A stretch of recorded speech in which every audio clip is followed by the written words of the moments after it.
Raj Dhesi is a trailblazing Indo-Canadian professional wrestler who has defied the odds to rise to the top of the industry, representing his Punjabi heritage with pride. Yeah, Raj made his WWE debut in 2011 as Jinder Mahal, quickly building a reputation for power and intensity in the ring, not to mention never shying away from bending the rules a little bit to get the W. He eventually took the top spot as the first ever WWE Champion of Indian heritage, all the while having high-profile matches with the biggest names in the biz, such as John Cena, AJ Styles, and Randy Orton. Even if you make it to the top, however, life offers no guarantees, and after 14 years on and off, WWE Raj is now betting on himself and finding new life on the independent wrestling circuit. On top of that, he's paying homage to the legend of business that paved the way for him, the great Gama Singh, in the new documentary Sings the Ring. From being underestimated early in his career to building the legacy of a true Maharaja, Raj Dhesi's journey is a testament to perseverance, discipline, and transformation. Raj Dhesi, everybody. Wow, thank you guys. I got to hang out with you guys more often. You guys make me sound good. Can I tell you, Carlos came and we're setting up, and we just could not stop talking about what you have done and the way you've paved your way to where you are now. And we really want to get into some of those stories because both of us really want to represent and talk about diversity, and you've done that. So thank you right off the top of making such a difference. Yeah, definitely. I'm looking forward to it, guys. Thank you, guys. All right. We want to start with the first post? Yeah, so I know a lot of your fans will react to what this is, but you got to tell us about this moment here with 3MB. That's your first post, Raj.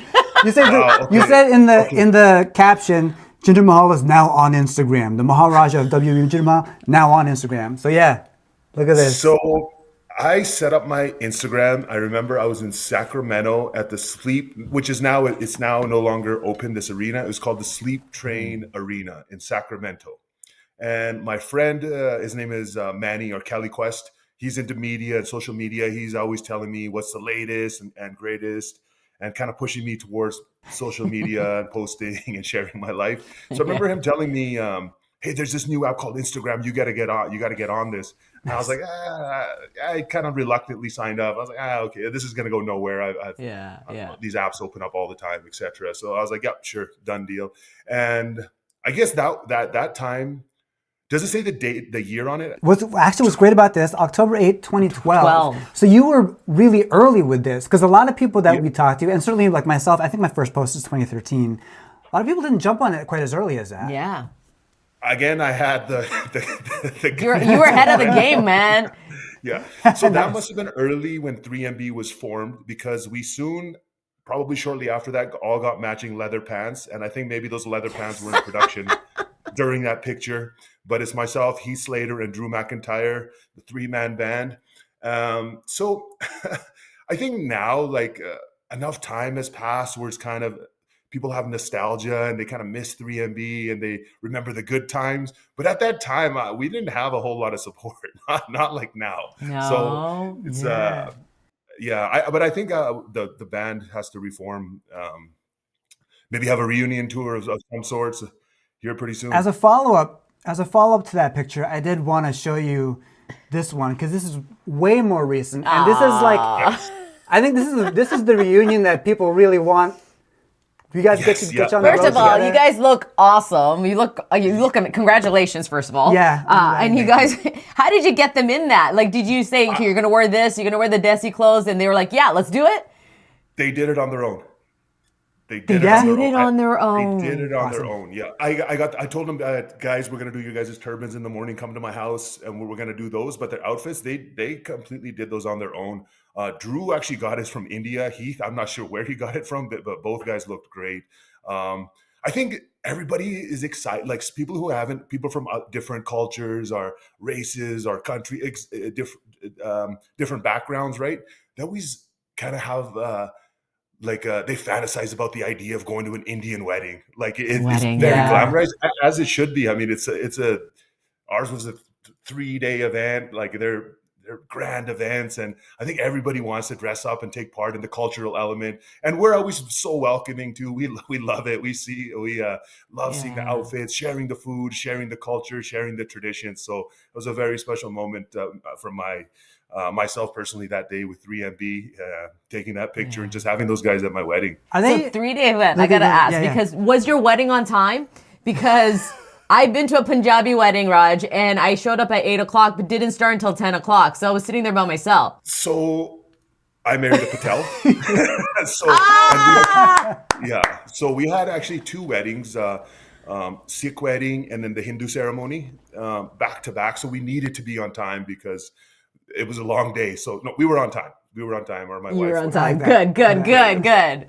Literally, Carlos, I was sitting there by myself, me and my husband, and I'm like, what? Right. And they're just having appetizers. I'm like, when does this start? But and then and the kitchen was cleaned out by the time anybody else showed up because you ate everything. What I love about those 2 pictures, Raj, back to back, is showing like the long-lasting connection and friendship that you guys have. And I don't know if even if wrestling fans, or certainly people that don't follow wrestling, understand the kind of bonds that you create when you're going through all of, basically you're going through the crucible together, right? Yeah. Like all this ups and downs together. Yeah, definitely. We've definitely been through a lot with 3MB. We used to travel together, room together, wrestle together, stay out and party together.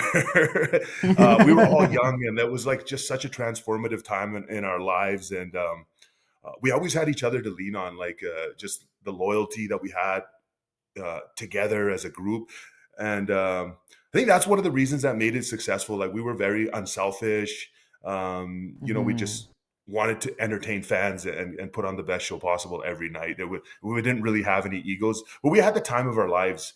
I definitely look back to that time period and definitely have a lot of very fond memories. Just, we traveled all over the world, so many countries, all over the States, all over Canada. It was a great time. What I see when I look at that picture is just the journey. Almost 15 years, right? Like, so independently, all 3 of us, so many ups and downs. When the 3 of us split, me and Drew going away for a while, reinventing ourselves, Heath reinventing himself, me and Drew becoming world champions, WWE champions. So now it's on Heath Slater to become world champion, and then, then all 3 of us. So all 3 of you, just going back to the original photo, you're wearing a turban and you're in the ring. I mean, you're making a statement. Was that your decision to do that, or was there any conversation about it, or you were like, this is how it's going to be represented and this is how I'm going to go forward? I always when I was coming up, I was always tying the turban.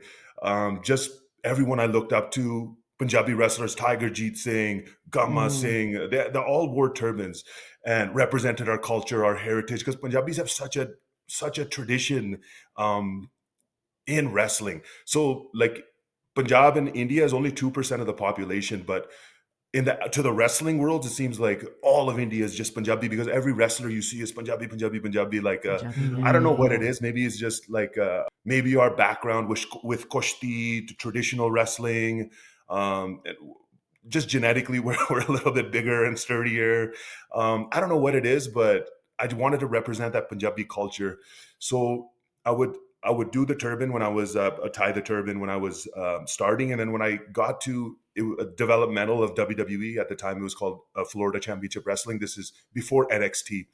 I got there and Dusty Rhodes told me, "Hey, we want to try something different with you. No turban. You're the new evolution," which is okay, which is good too. We gotta evolve and show different sides of our culture and of ourselves, etc. Which I really like doing too.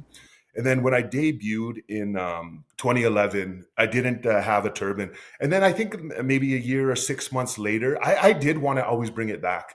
I did want to bring it back. And then I believe it might have came from Vince. He might have saw an old picture. I think he definitely, he knows all the wrestlers and like different looks and different characters that they portray. Because when I got to FCW, I took a lot of pictures with the turban, and I wrestled I came to the ring with a turban. So someone had an idea somewhere like, hey, bring it back. So that's when I got to bring it back. Luckily, I was very happy. You're very happy. Yeah. In this film, Sings in the Ring, and you talk about the great Gama Singh, who, legend, and also, you say paved the way for you. But a big through line of that is that, Gama became popular by being this villain, right? But was actually like a super chill, super nice dude. And there's a parallel to the way that Jinder Mahal was portrayed as well in the WWE. That couldn't have been lost on you as you were in the act of like becoming this character. For some reason, like South Asian or Punjabi or Indian characters are generally portrayed as heels. I think it's definitely going to change in the future. Why? But Why is that? Why do you think that is? I think just with American audiences, like, I don't know, just through media or everything. And just the way the world is too, like even in Canada, like online, there's a lot of, we do face a lot of racism, but it's going to change. It is going to change. I love being a heel. I don't know what it is about it, but one thing I really, I never got the chance to do was be a baby face or like a hero type of character in WWE. I think it's just a natural fit, just the way we look. Yeah. I don't know. That's a great question. I just in movies, media, in the past, it's always kind of been portrayed that way, right?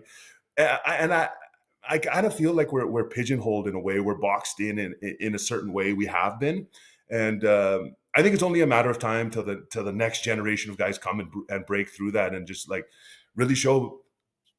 We have so many cultures, so many languages. Everybody has individual personalities. Like I don't want wrestlers in the future to be labeled by what nationality they are. You know, they'll just be people. Yeah.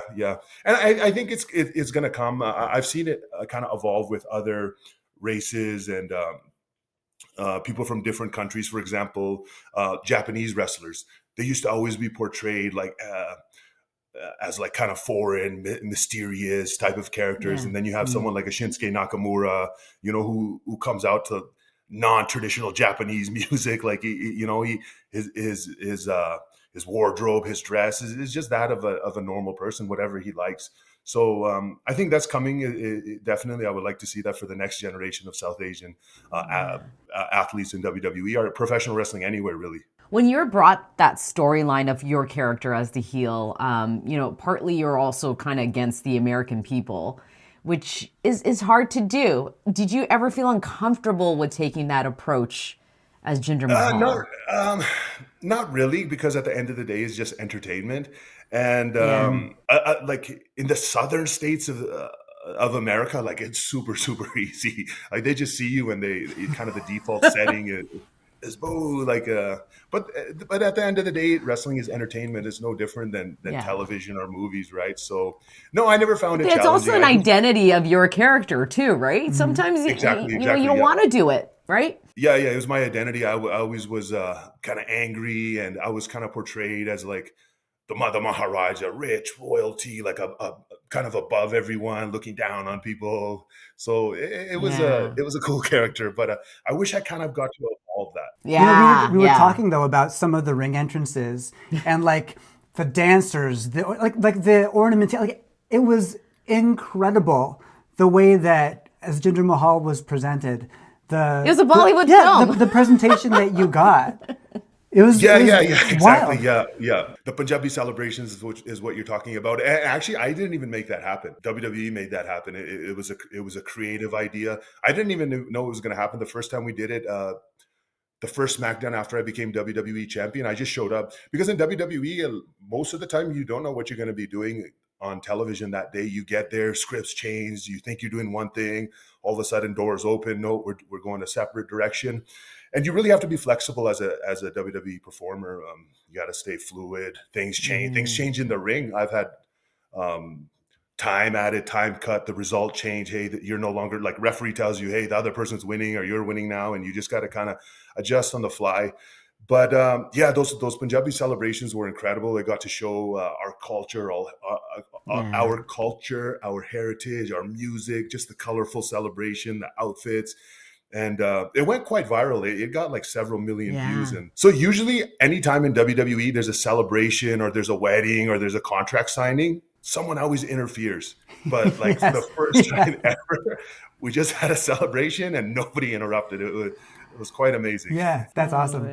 You know this is coming. Yeah, Backlash. Take us back to that moment, that feeling for you. Yeah, that's a crazy time. Just let's breathe it. Let's feel it. Yeah. Yeah. So 10 months prior to that, I wasn't with WWE. In 2014, I got released from WWE after 3MB, which I can't blame them. A lot of it, like I wasn't taking my opportunity serious. So with the 2 years I was gone, a large portion of that I was still like kind of playing the blame game. But then I took like ownership of everything and kind of changed, reinvented myself, committed myself, getting into the best shape possible, becoming the best best performer, working on my confidence, all aspects that you need to be a successful pro wrestler. I was plugging away. Did Quit someone say something drinking. to you, or is that just No, just came from I was yourself? no, I had realized like either I gonna have to commit or I got to do something else with my life. Yeah. Like I gonna have to change career paths. This is not. It was the crossroads. So I was like, you know what? Let me give it one last shot. And when I had decided, I wasn't back with WWE. I was still an independent wrestler. I just changed everything, and it was literally like 1 month after WWE called me to come back. So, but I didn't come back. They didn't call me back to become champion. I was just there to kind of fill roster space. They were going to separate the rosters again, separate roster for Raw, separate roster for SmackDown, because they were combined before that. So they needed more wrestlers that were ready. They could just throw on television at any time. I was just brought back to fill roster space.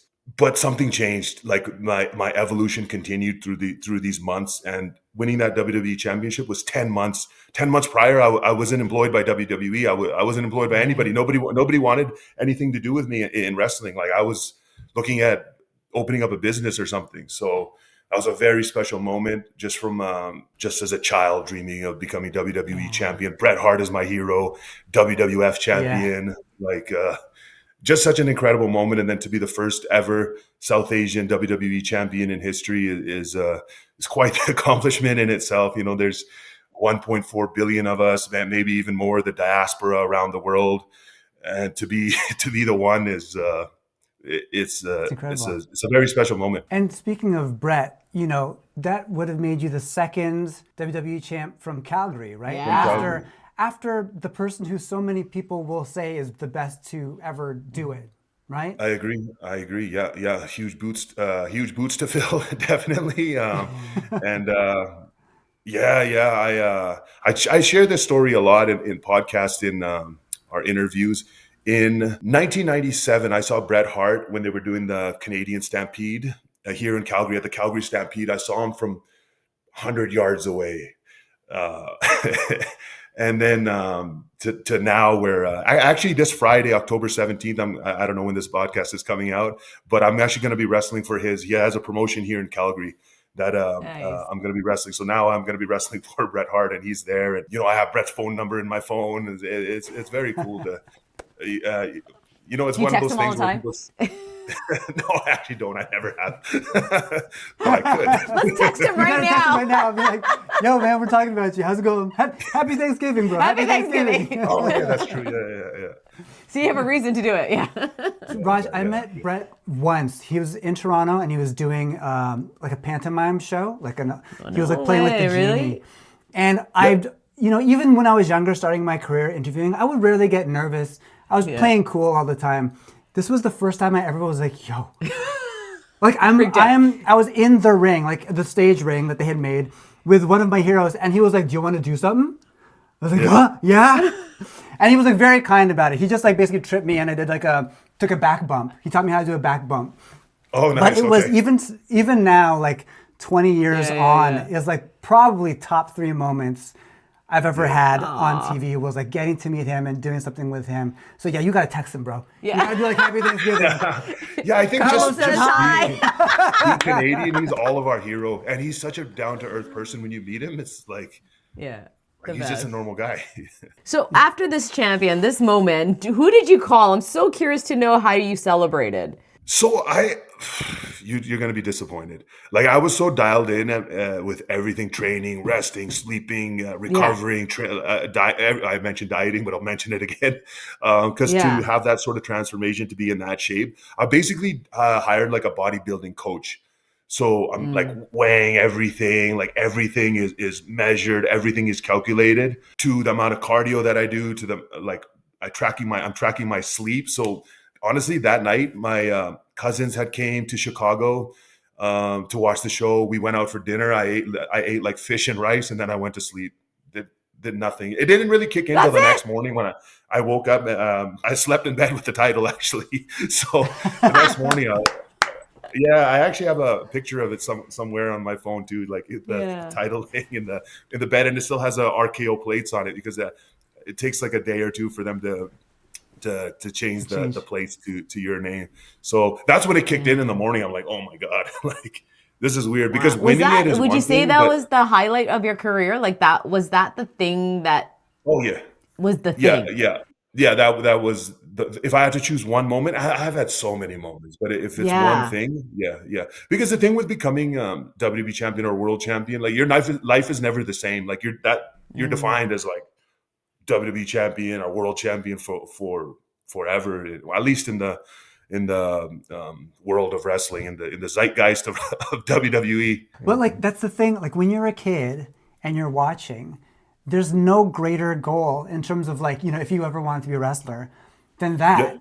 But then on the flip side, because I'm wondering what the sort of combination of like feeling elated to have it, but then also feeling like the pressure or the weight of, because that also means that when you're the guy, they're giving you the ball, right? Yeah. Of course. No, the pressure is very real.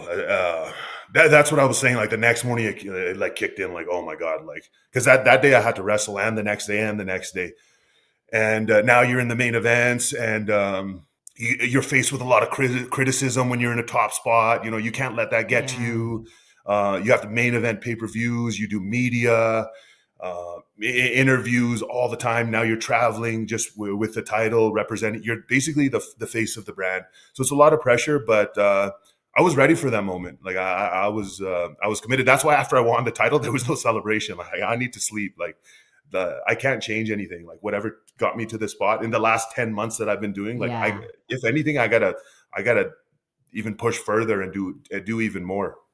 Really focus on the things that I have been neglecting or kind of been lazy to do. So in that 10 months when you were training that aggressively, was that the hardest training you've ever done in your life? Or did you let yourself go after the champion? Like how does that all work for you? Yeah. So the thing with things being difficult or hard is just a mindset, right? Right. It's hard because you tell yourself it's hard, but things become a routine. And when it's a routine, it's a habit. You don't have to think about it, right? I just have to stay focused. Just the hardest thing is distractions. Just staying focused, keeping the distractions, because of course everybody's your friend. Everybody wants to hang out.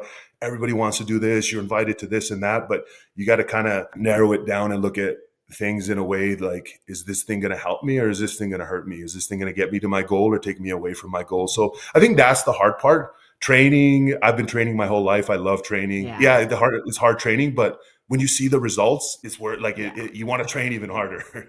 Yeah. So no dating at this time, I guess, right? No girls, no distraction. No dating. That's a funny story. I didn't start getting serious with my now wife or dating her until I got injured. I had knee surgery. I was home for like 9 months. Then the pandemic hit and I was home for another year really without traveling. So I think that's what really helped the relationship, because that. And then you meet a Patel. Yeah, then you meet a Patel, exactly, at a pool party. At a pool party. So was this taken at a pool? Was this shot taken at a pool?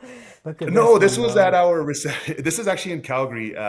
We got married in Calgary, in Canada. She's actually Canadian too. She's born in Toronto, but she moved to Ocala, Florida when she was 7. But coincidentally, she's Canadian too, so we got married in Canada. That's amazing. So how is wedding bliss? It's good? Yeah. It's amazing. It's the best time. The wedding was really like the greatest thing. Better than the WWE Championship, in case she's listening. There you go. That's the right answer. You mentioned that was a professional peak, but on a personal level, that was definitely the ring tops the belt. Yeah. The ring tops the belt. Right? And the transition now, right, into the wedding world, but also your independence. Like, how are you feeling at this moment? I mean, on this day and where you are right now in your career. Yeah, I feel great. I actually, I was with WWE for several years, as you mentioned, on and off. From 2010, I got signed, 2024 with WWE Wrestling. And even before that, since 2004, all I've known since I'm 18, like my whole adult life, all I know is wrestling. So now I'm kind of enjoying life a little bit. I'm not as strict on my I diet. love that. Not if I want to take a day off from training, I take it off. I only really wrestle where I want to wrestle. Like I say no to a lot of places, and just focusing on my personal life. I got a few things outside of wrestling business stuff that I've been doing for even just throughout my WWE career. So I kind of want to focus on that. And I'm just having fun really. And then whatever is the That's the future is best. the future. Yeah. Yeah. I was Fun is fortunate like fun. this. Yeah. This last run I had with WWE when I came back in 2016 to 2024, it wasn't just a change in mentality, everything physical. It was also on like a financial level, like learning how to invest, learning business, Right. leveraging everything, all my connections that I'm making in WWE to how can I now kind of pivot into the real world after pro wrestling. Because I think a lot of wrestlers struggle with this. Like your identity is just a wrestler and you focus on one thing for so many years and all of a sudden, you have an injury or you get older and you didn't develop any life skills. And it's a tough pill to swallow for others. Others have an easier transition, but I've talked to other wrestlers, former wrestlers, retired wrestlers, and they all tell me like it takes a couple years, like to kind of. Hold on. So curious. My question is, because you just said the word struggle and you have such a positive energy, I feel like you know how to pick up and go and like, okay, this happened, I'm going to move on. But was there a period in your career where you just felt almost at a low, but you were able to pull yourself out of it? Was there that moment for you? Yeah, that moment was in 2014 to right before I got signed back in 2016 for that year, almost 2 years that I was away from WWE. Because you come out of WWE and you can stay busy on the independents, just because you have that WWE name and recognition. But that like unless you do things to stay relevant, or because I wasn't that high of a position in WWE at that point, I was in 3MB. Now, being a former WWE champion, things are different. I can be as busy as I want to be, and there's many opportunities. But and the wrestling world right now is super super busy. It's very hot. Like business is at an all-time high. But at that time, I was in like a slump. I wasn't focused. I was out of shape, really not taking ownership. That was the main thing. I was playing the blame game. And then I realized like, okay, I got to do something else with my life, or I got to go all in on myself, on wrestling. I think about just going back to what you're talking about and the life of a wrestler after the business is done for them. I think about DDP and what DDP has been able to build in terms of like this whole brand and this whole thing about bringing wrestlers in and kind of like rejuvenating, not them to get back in the ring necessarily, but their life, like making a good life for these guys, for the boys. Do you think that there is at some time down the line when you're done with being in the ring, sort of like a version of that, but for financial literacy and how to live a fulfilling life after all that stuff is done that you could lead? First I have to, I need to become before I can, guide others. But definitely it's just giving back in any way is a huge a part of what I want to do in the future, whether that's mentorship with younger wrestlers or as you met, it would be great to be able to help other wrestlers, just like DDP does. He does great work. I love DDP and just such a positive person to be around. And he's changed many, many lives for wrestlers. And that's almost like a bigger legacy. He's done so much in wrestling, but like I believe his legacy is helping others and giving back to the business. And he's just such a positive, great person to be around. So definitely I just want to give back in any which way I can in the future, because the business has given me everything that I ever dreamed of, and even more. So it would be really, really good to give back. Like I feel like I owe it to give back in whatever way that is. I will do it whenever my time comes. Giving back. You could train me. How's that? That's the way. Yeah, well, I know that's giving back. I know who that's giving back to. This photo. There okay, you are, yeah. There's The Rock. I'm so bad at taking pictures. I never actually even got a picture taken. Someone was standing by and took the picture and sent it to me. That's how I got it. I love the thumbs up. Yeah. It's such a thing to do. Like, Hey.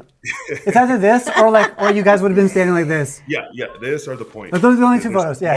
yeah. So take us back to that moment, being with The Rock and that whole So that whole was scenario. Day 1, January 1st of 2024. I had just got engaged a couple days prior. I got engaged on the 28th. December 28th. So this was 3 days after. As I'm flying home, I get a text. I was on an airplane. I'm like, hey, I'll call you when I land. I called him back. He's like, hey, okay. At this time, they had already announced, former WWE champion is coming back. I kind of knew what it was, even though I had never left. I was not featured on television for the past couple months. I was actually managing in this share tag team. I was just managing. Right. I wasn't wrestling at all. So I kind of knew when he texted, hey, call me. I knew it was going to be me, but I knew it was someone else was going to come and crash the party. I had already known that because I'm a heel. That's kind of my job. So he told me, okay, you're going to come out. Someone's going to come out, etc. I go, okay, yeah, cool, no worries. And I'm like, I wasn't even wanting to know who it was. I'm like, okay, I'll get there and they'll tell me. I don't need to know in advance. And he goes, oh, by the way, it's The Rock. I was like, oh, and they're like, don't tell anyone. So I didn't even tell my wife. But I knew it was a huge opportunity. Like, I'm like, again, this is one of those moments that is like a highlight type of moment in my career, right? I really thought I did such a good job with this promo. For the past maybe 2 years or so, I've been taking acting classes, and I really wanted to change the way I spoke on the mic, because a lot of the time pro wrestling promos are loud and over the top. I just kind of wanted to be more conversational, like how real people talk. Just kind of show like an updated version of myself. And then, of course, to be in the ring with The Rock, just feel the energy of the crowd. There's no one like that in wrestling. In at least in my generation, I've seen many times John Cena, Randy Orton. Those guys, they're very, very top. But Rock is one level higher. He's one level higher. Like I really think he's probably the most recognizable person on the planet. So to have that moment with him, and he's super, super cool. He's been really cool from the first time I met him. Early in 2011, I met him, and throughout the years I've seen him regularly, and he's always just such a positive person, such a great role model, someone who like all the wrestlers look up to, honestly, in every which way. Just how humble he is and how much he still gives back to the business and generally cares about the younger talent. So that was a that was a huge What was that moment. conversation afterwards? Did he text you? Did you guys communicate? Yeah. He left me a voice note, and I met with him at his hotel room because he was going to come to arrive right before and surprise. Because when people come early, people see, and then it goes all over the internet, and their surprise is ruined. So he wasn't going to be at the arena all day. They secretly took me to his hotel room. When I went to his hotel room, he told me they give him like a list of 8 or 9 people, and he picked me. He's like, I knew I could do a good promo with you. I was like, yeah, awesome. So whatever, we go through the promo, and then the next time I saw him was in the ring. He left me a voice note the next day. After he was so busy recording everything, etc., we took that quick picture with the thumbs up, and that was it. I went my way, he went his. Next day, he sends me a voicemail, just thanking me. It was great to be back, etc. And he said, I'll be seeing a lot. Well, you'll be seeing me a lot more often now that I'm doing things across the board. And then the next day he joined the board of directors. So he left me a little bit of a hint. So you're keeping the door open. Yeah. I'm assuming that's kind of where you're at. Like you're building this independent thing yourself, and I've heard you say that it's kind of the best time you're having. But sometimes I feel like I kind of want to get out of the business as an active wrestler. I don't know. I have mixed feelings. Sometimes I go out there and I have so much fun, like in a match in anywhere, like in Europe or something, and the crowd will just be jamming. Or I wrestled in Calgary last time at the Pavilion, which is actually where Stampede Wrestling used to run in the 80s, 70s, even from the 50s. And I never got a chance to wrestle there any time in my career. So I just have like these nights where I have so much fun, and I'm like, God, like I really love this. But I'm getting older. I'm getting older. At the end of this month, I'm actually having another knee surgery, a scope. It's a quick surgery, but this will be my 5th surgery on that knee alone. So I don't want to. I don't want to be in the ring to where to a point where I regret it later on in my life. Like I should have kind of phased out earlier. I don't know. But then I go out there. Do you want to do acting? Do you want to go in that Yeah, space? I do. I audition here and there. I've done film and yeah. I've came close a couple times. I actually was on a ABC show a few years ago called Big Sky. I did a whole season. So that was a very cool experience. I actually did a movie a couple months ago. We filmed it in Winnipeg, and it'll come out next year, I believe. So I hope to do more. I've done a couple auditions, and I've became like very, very close. I don't want to say what the TV shows were, but they were like really, really high productions and very well-known TV shows. I've done did multiple rounds of auditions and like thought I was gonna get it, but this is just like wrestling. Like when I started wrestling, I try, rejection until finally something happens. So yeah, it's definitely something that I want to do, and that's why I kind of want it. Sometimes I feel like I want to phase out of wrestling, because right now even when I'm wrestling part-time or on the independents, like all day long on my brain is just wrestling.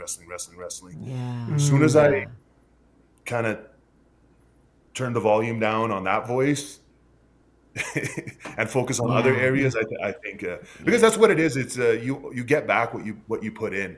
If I need to put more into it to get more out of it. So I think it's just a matter of time. Your positive attitude is honestly like infectious. Because here's the thing I'll say about, like, I've been a wrestling fan all my life. And a lot of the time I listen to wrestlers talk about their disappointments. Even if they've reached the top, they talk about their disappointments and they're bitter about so much. They talk bad about this guy, they talk bad about that guy, and fair, that's their experience. But you've been able to keep this head on your shoulders about what's been positive and how you've been fed by this. Where does this all come from for you? So this, I wasn't always like this. This came from surrounding myself around the right people and a lot of like self-help, essentially, like a lot of reading books. I constantly listen to podcasts or watch YouTube videos or listen to audio books or read a book just about positivity. Like people, sometimes they forget everything is a mindset, right? And you can't expect positive things to happen in your life with a negative mindset. It doesn't happen. Like the law of attraction is the real thing. I've experienced it in my life.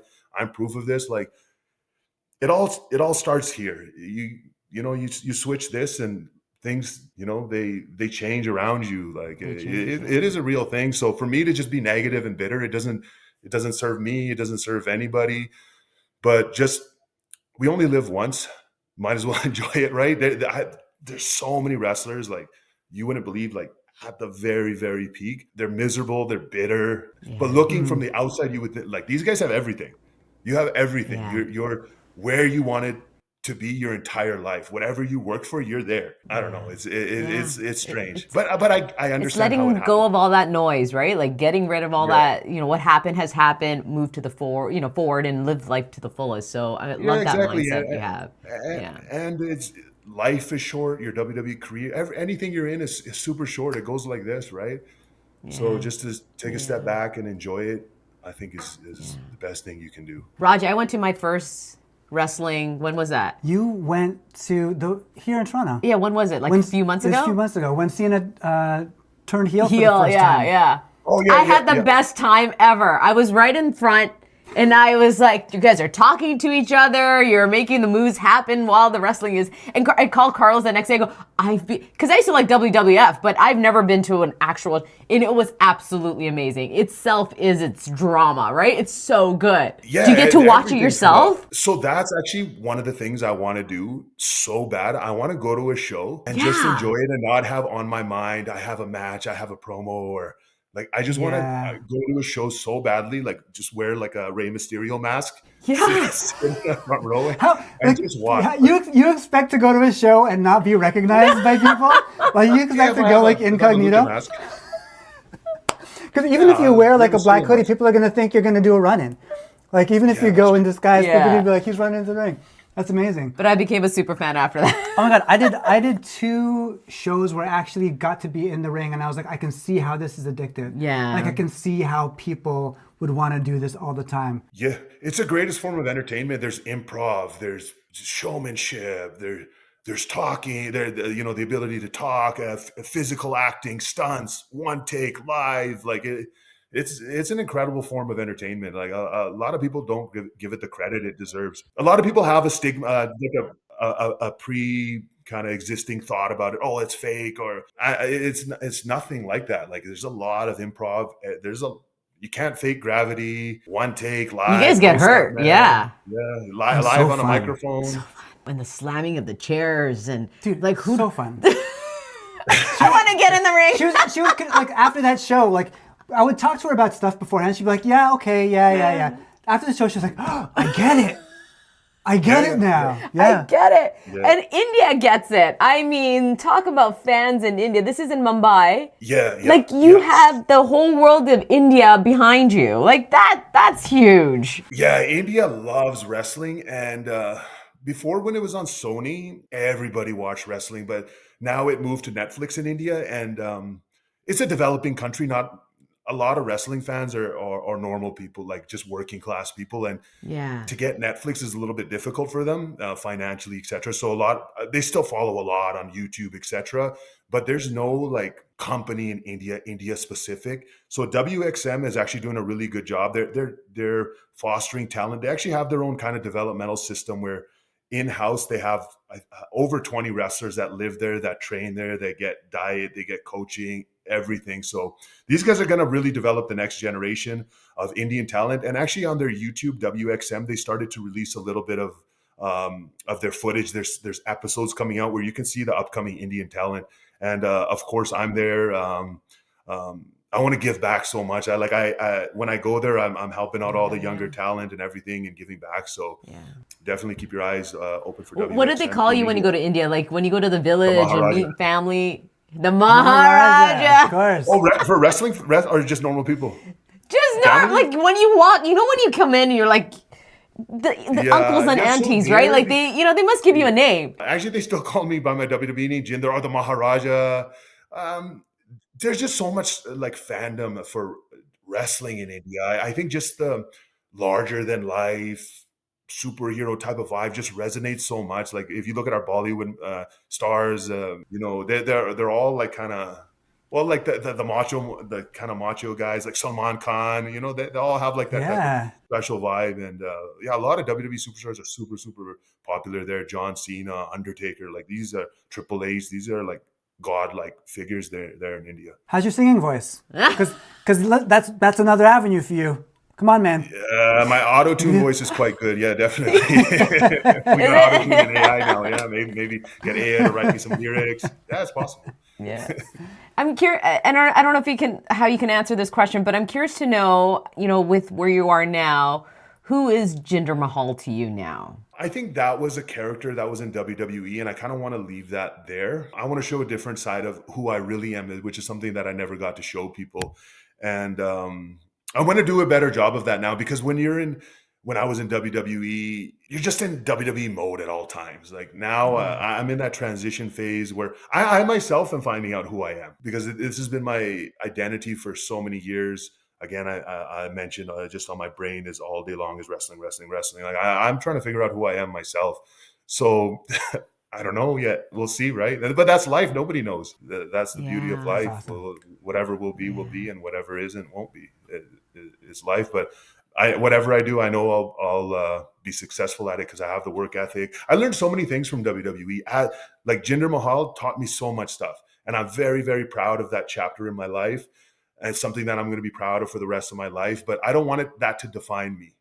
I want to do other things and figure it out, which I will, right? Awesome. I have no choice. Yeah, of course. And finally, just because you said success, how do you define success for yourself? Doing meaningful work and leaving a legacy and creating something that I'm proud of. But it all starts at meaningful work. I don't want to do anything ever in my life that I don't. And I'm very fortunate, at least right now, I'm in a very fortunate position where and something I don't want to do, I don't have to do, which is like the ultimate freedom. I don't want to retire and do nothing either, because that's kind of torture in itself. Like I constantly want to work on things and self-improve and learn more. And you mentioned before about the positivity stuff. What it is just I want to be a student. I want to constantly learn. A lot of people, because of closed-mindedness, they don't learn anything. They're just kind of stuck. Like I hang out with people that I grew up with, went to high school with, etc. It's so difficult for me because they're still that same person. And like they're looking at me like, oh, you changed. And I'm looking at them like, oh, you didn't change. So yeah. It's your new group of friends in your new world. Yeah, 100%. Keep learning and evolving and doing meaningful things that make me happy. I think that's success. You rock. You're That's amazing. awesome, man. Yeah. Yo, thank you so much for taking the time. Yeah. Like Thank you guys. I can speak for the both of us. I know. Like, we're really excited for whatever life brings you next. Yeah. And Thank we you. can't wait to see. And I gotta say, your energy is very similar to Chelsea Green as well. Like we sat down with her, Yeah, and same very thing. much She's just so. so ambitious, and she's looking forward to the future and finding her way of who she is independently. So I think that's a great mentality, and I think what you've said is really going to resonate with a lot of people who are going to be watching this. So thank you again for sitting down with us. I wish we were in person so you could show me some moves, but in person, you know, Yes, for sure. Right Thank on. you. Thanks, Raj. Thank you.